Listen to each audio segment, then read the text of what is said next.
Hello everyone, welcome back to my YouTube channel. If you're new here, I love making videos about the 3 C's: crime, cults, conspiracies, and just anything that I kind of feel like, anything that's morbid or scary or disturbing to me, and in today's case, cannibals. So stick around if you're into that. And if you're just into creepy content in general, don't forget to hit the subscribe button. I post new creepy videos every week. On June 11th, 1981, Issei Sagawa, a 32-year-old student at the Sorbonne in Paris, invited his Dutch friend Renee Harteveld to his apartment. He told her that they'd be working together on a poetry translation project for class. What Renee unfortunately didn't know was that Issei would end up murdering her, mutilating her body, performing necrophilia on her corpse, and eventually eating her. And the craziest part is, he ended up free, out in the world with ample opportunity to perform these horrific acts again and again and again. He didn't even die in jail, and we'll learn more about that later. This is the case of Issei Sagawa, the cannibal turned celebrity.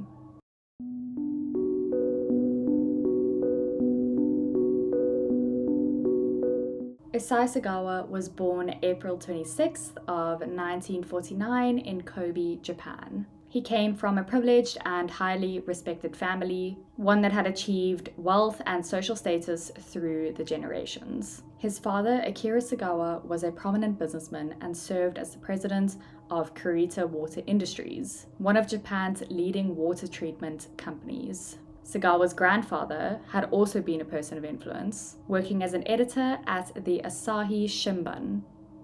And I'm really sorry if I butchered that, but this was one of Japan's major national newspapers. From an early age, Sagawa had access to a very comfortable lifestyle and opportunities for a very good education. Yet, even with his family's affluence and support, his life took a path few could have imagined. Sagawa's birth itself was quite unusual. He was born prematurely, arriving far earlier than his parents had expected, and his size was pretty alarming to all the people that were there for the birth. His father once recalled that Issei was so small at birth that he could hold him in the palm of his hand.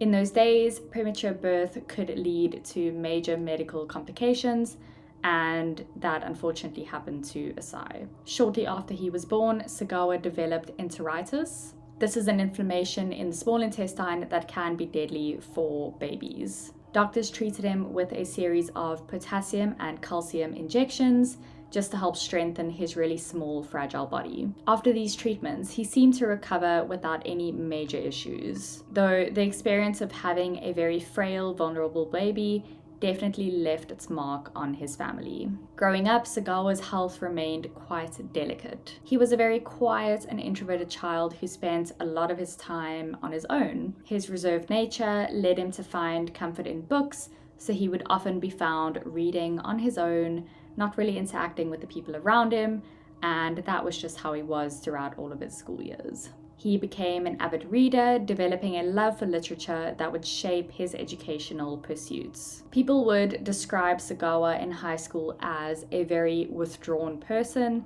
preferring to stay indoors and read rather than socialize or play sports, which further separated him from others that were his age. However, Sagawa's love for literature was not the only aspect of his personality that developed at an early age. He actually later revealed that he had very dark and disturbing thoughts from his early childhood. According to Sagawa, his first cannibalistic urges emerged when he was just 7 years old. He recalled seeing a male classmate's thigh and feeling an intense fascination that went beyond simple curiosity. This early urge evolved into an obsession that would haunt him throughout his entire life. Despite having all of these troubling thoughts, Sagawa's academic achievements continued. After high school, he enrolled in Waco University in Tokyo, where he majored in literature. Although his family was very proud of his academic focus, he definitely continued to maintain a very quiet and introverted presence. While studying at Waco University, he went on to earn a master's degree in English literature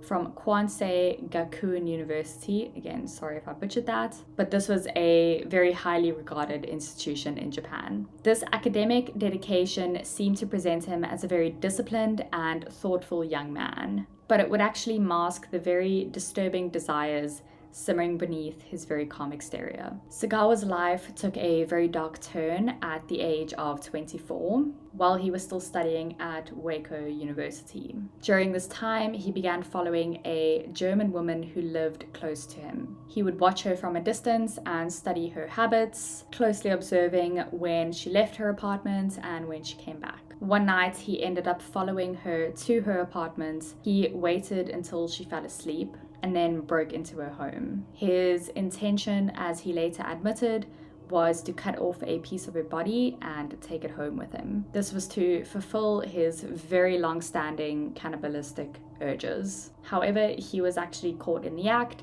The woman awoke before he could even do anything. She managed to fight him off, ultimately holding him down until the police arrived at her apartment. Sagawa was arrested, but to avoid bringing shame to his family, he concealed his true intention and only admitted to attempted rape. His father intervened to settle the matter privately and paid a settlement to the German victim. So with his family's support, Sagawa avoided severe punishment and just ended up continuing with his studies. At 28, Sagawa moved to France, intending to further his education by getting a PhD in English literature at the Sorbonne in Paris. For most, studying at the Sorbonne would be a prestigious, very life-changing opportunity. But for Sagawa, it became a new place for his really dark urges to grow. Living in Paris offered him a sense of freedom far away from his family.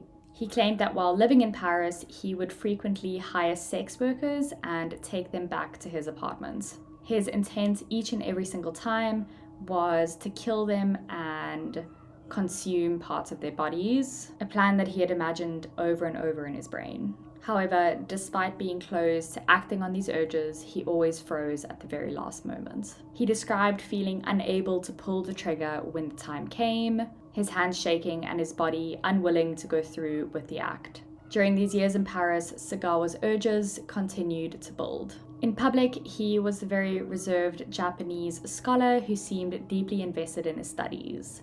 But in private, his obsession with cannibalism consumed him, making him feel trapped by urges he could neither fully suppress or fully act upon. This constant push and pull led to a growing tension within him, one that he could no longer ignore.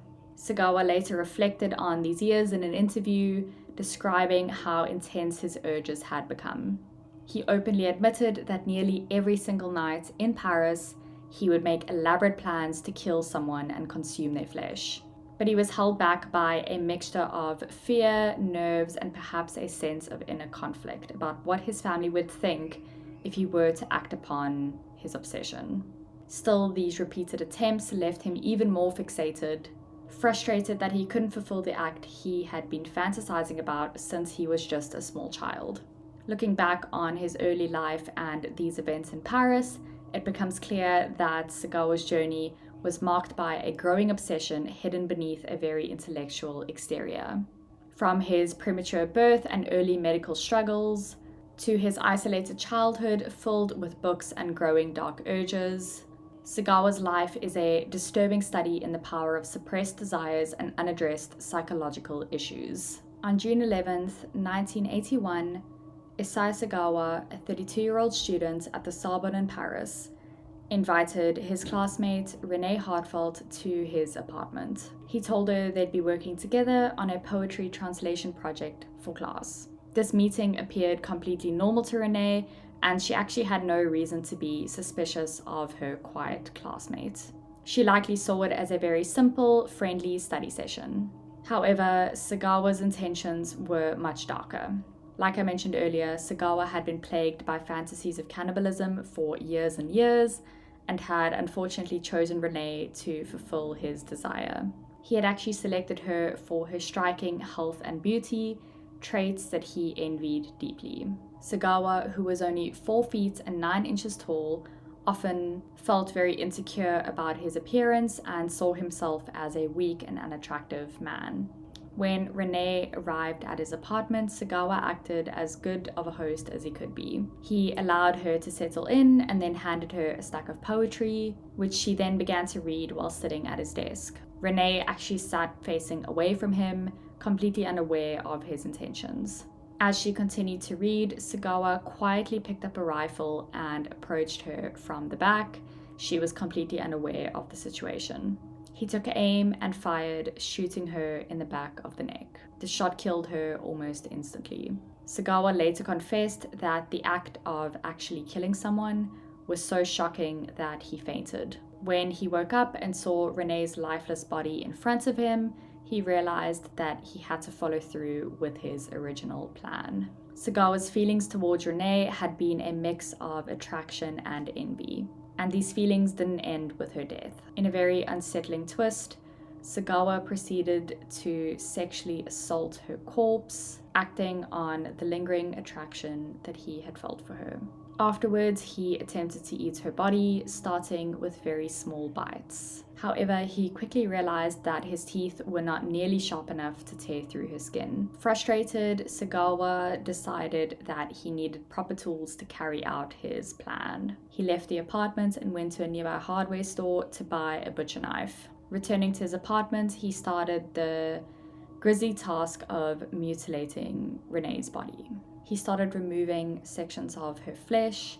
He chose to cut pieces from her thighs, breast, face, buttocks, and even her feet.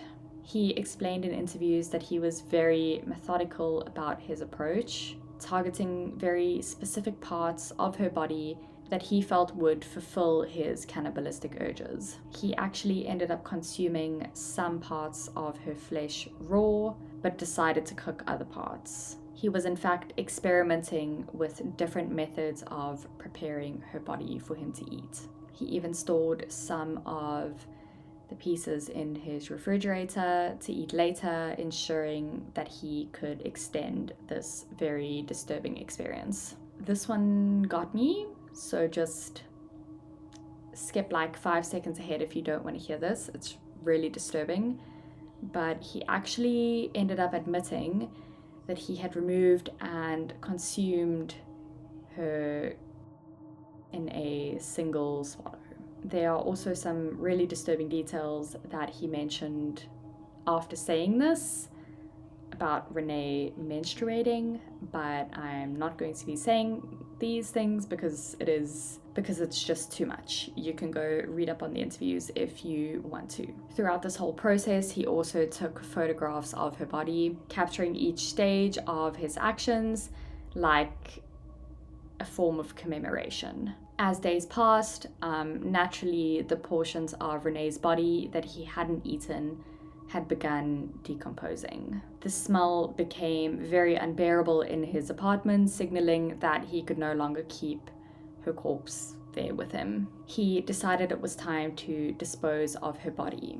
Before doing so, he took more photographs, trying to document his actions again. He then devised a plan to get rid of the evidence by dismembering her body and placing all of the parts into large suitcases. He thought that by dumping her remains in a very remote location, he would be able to escape any repercussions. On June 15th, 4 days after the murder, Sagawa carried both large suitcases to a park in Paris. His plan was to throw them in a lake within the park, hoping that they would sink and never be discovered. However, his appearance and his actions ended up attracting the attention of the public, and someone ended up reporting him to the police. Authorities arrived and quickly apprehended him, opening the suitcase to find Renee's dismembered body inside. Sagawa was obviously arrested on the spot, and Renee's family was soon informed of her tragic and very horrifying death.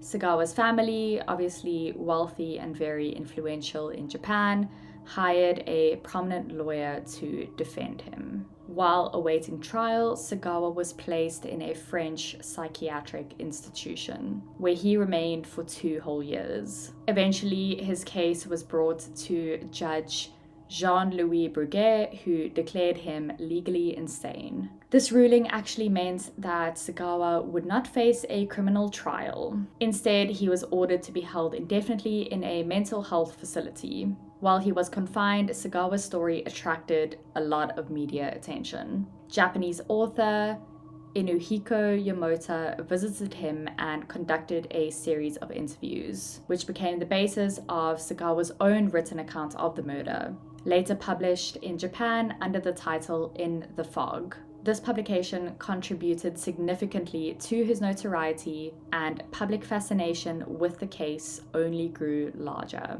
This media exposure ultimately influenced the French authorities' decision to deport Sagawa back to Japan rather than keeping him in France. When Sagawa arrived in Japan, he was immediately admitted to Matsuzawa Hospital in Tokyo for further psychiatric evaluation. However, Japanese doctors reached a very different conclusion to their French counterparts. After extensive assessment, they actually deemed him mentally sound, diagnosing him with sexual perversion as his primary motivation for the crime. This new diagnosis suggested that Sagawa's actions were not due to insanity, but rather deep-seated deviant desires. Because of this, the doctors believed that Sagawa should rather be treated as a criminal than a patient in need of psychiatric care. However, due to legal complications, Sagawa could not be detained in Japan. The French court documents detailing his case were sealed, and French authorities refused to release them to Japanese authorities. Without these official records, Japanese law prevented prosecutors from pursuing a trial against him. As a result, Sagawa was unable to both face charges or just be detained for Renee's murder. Within just a few months after his arrival in Japan, Sagawa was released from the hospital and out into the world. On August 12th of 1986, he walked free, shocking the Japanese public and sparking widespread criticism. Many people struggle to comprehend, including myself, how someone who had committed such a gruesome and vulgar crime could walk free without receiving any kind of punishment. After his release, Sagawa lived as a free man, giving numerous interviews about his crime and even writing books detailing his experience. The public's fascination with his story only grew,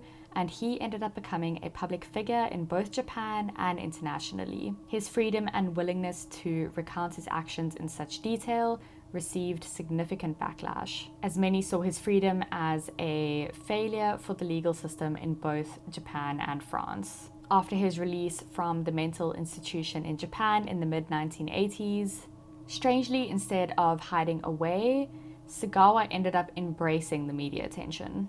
His story drew the fascination of journalists, documentarians, and filmmakers alike. Between 1986 and 1997, Sagawa was frequently interviewed on lots of talk shows where he would openly talk about his crime. He would provide very chilling details and insights that only intensified the public's interest.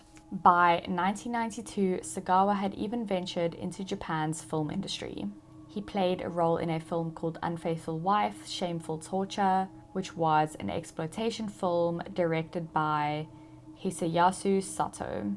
In the film, Sagawa played a voyeur in a sadosexual scene, fitting the very dark image that he had cultivated in the public eye. Sato was known for pushing boundaries and creating very explicit scenes filled with violence and deviance, and casting Sagawa brought real-life infamy to his fictional work. This was not a career pivot for Sagawa in any way, it was just his attempt at trying to remain relevant and in the public eye.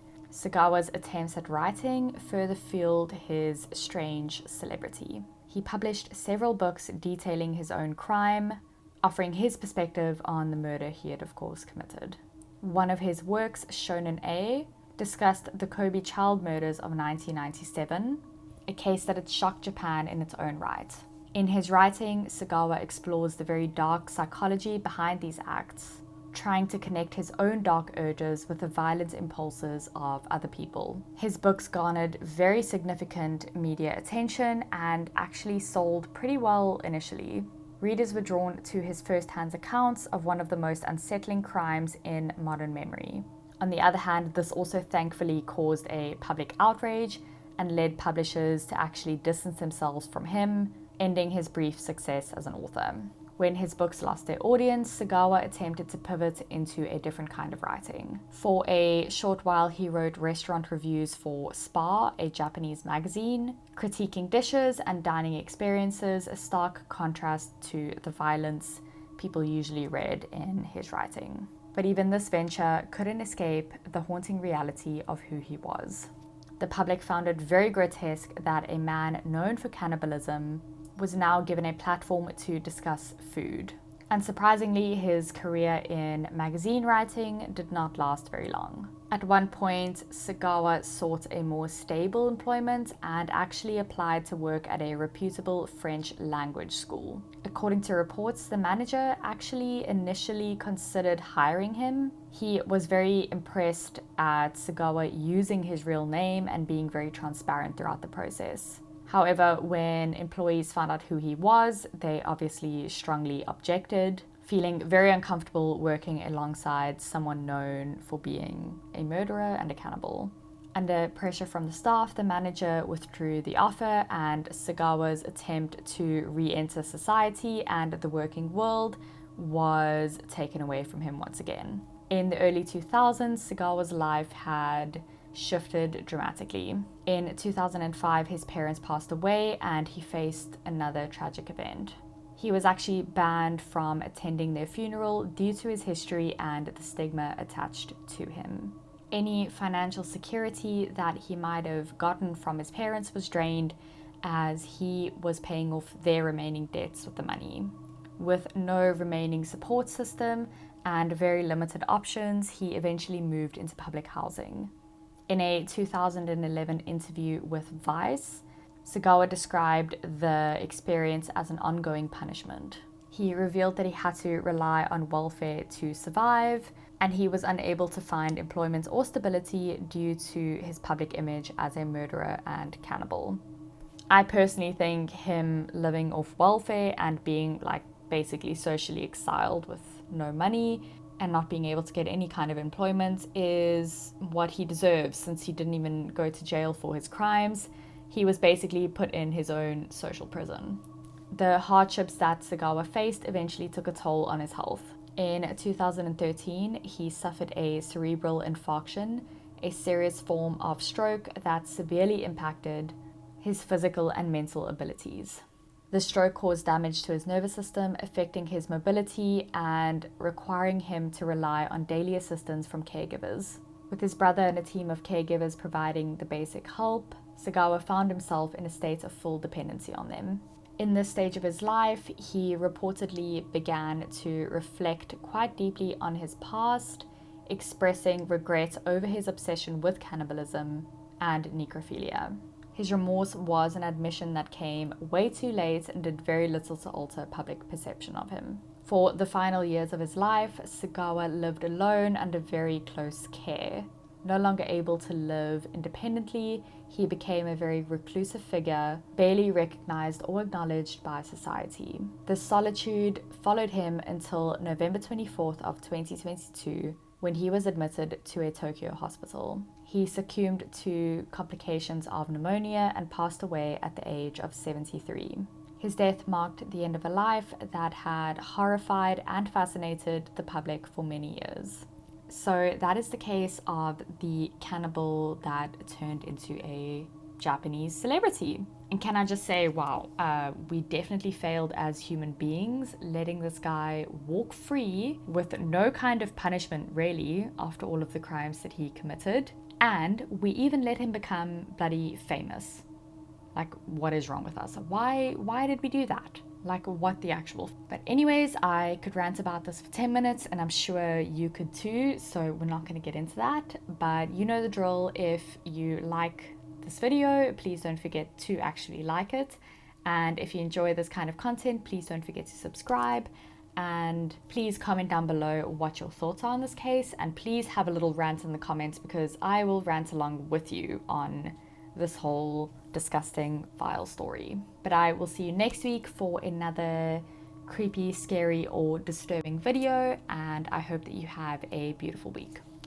Bye!